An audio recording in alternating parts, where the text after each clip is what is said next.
Had some high water come through. Came way up. So moved all these rocks around. So look and see what kind of little fossils or whatever else we can find out here.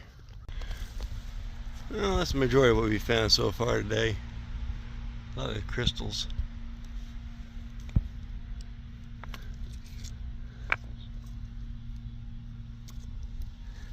And some shells.